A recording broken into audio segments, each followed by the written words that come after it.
Welcome to Dark Hour, where the shadows come alive and your darkest fears take center stage. Here, we dive deep into spine-chilling stories that will keep you up at night.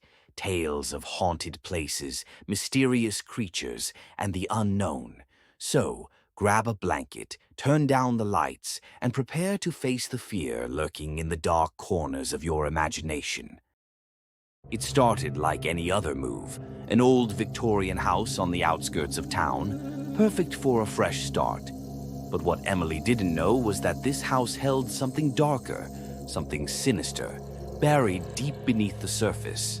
What lies hidden in the basement has been waiting for years, and tonight it's ready to whisper its terrifying secrets. Will you dare to follow her into the darkness? It was the perfect house, or so Emily thought.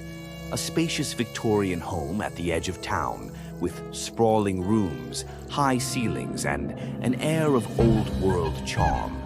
But beneath the grand exterior was a basement that held dark secrets. And from the day Emily moved in, she knew something wasn't quite right. Emily had always loved old houses, their creaky floors, and the way their histories seemed to echo through every room. When she first laid eyes on the Victorian mansion, she was enchanted. But the basement, that was different. No matter how many lights she turned on, it always seemed to stay dark. And there was a coldness down there that seeped into her bones.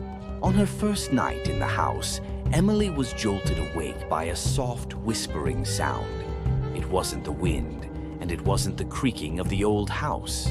It was coming from below, from the basement. Her heart raced as she listened, frozen in her bed. The whispering continued, faint but constant.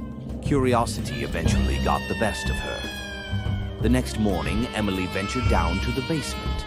It was colder than she remembered, and the shadows seemed to shift as she moved. In the far corner was an old door she hadn't noticed before, weathered and nearly hidden behind a stack of boxes. The whispering grew louder as she approached it. With trembling hands, she opened the door. The smell hit her first, damp and rotting, like something had been left to decay for years. Behind the door was a narrow staircase, leading deeper into the earth. She couldn't see the bottom, but the whispering was unmistakable now, rising up from the darkness below. Emily hesitated.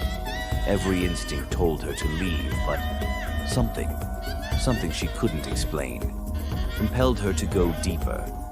As she descended the stairs, the temperature dropped. She could see her breath in front of her. The whispering was clearer now, but she couldn't make out the words. They seemed to swirl around her, growing louder with each step. At the bottom of the stairs was a small, damp room. The walls were covered in strange markings, symbols she didn't recognize.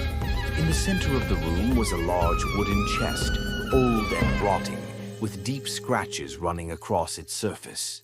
The whispering stopped as soon as she laid eyes on it. The silence was deafening. Her heart pounded in her chest. Something was inside the chest, something that had been locked away for a reason. But as if in a trance, Emily moved forward, her hands reaching out to the rusted lock. The moment she touched it, the whispering returned, louder than ever, filling her mind with words she didn't understand. Suddenly, the basement door slammed shut. Emily spun around, but she was alone. The temperature dropped again, and her breath came in ragged gasps.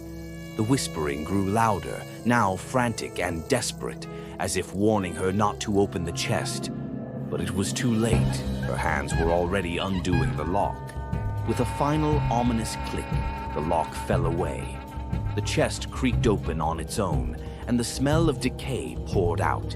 Inside, Emily saw a pile of old, tattered rags. But as she stared, the rags began to move. Slowly, something started to rise from within, something pale and twisted with hollow black eyes. Emily stumbled back, her heart racing. The thing in the chest unfolded itself, its long, bony limbs cracking as it moved. The whispering was deafening now, and the symbols on the walls glowed a deep red. The creature's black eyes locked onto hers, and a voice, low and guttural, whispered, "You shouldn't have opened it. In a blur of motion, the creature lunged. Emily screamed, her voice echoing through the basement as the door flew open behind her. She ran up the stairs, through the house, and into the night. But as she fled, the whispering followed her, growing louder with each step. She would never be free. The house had claimed her,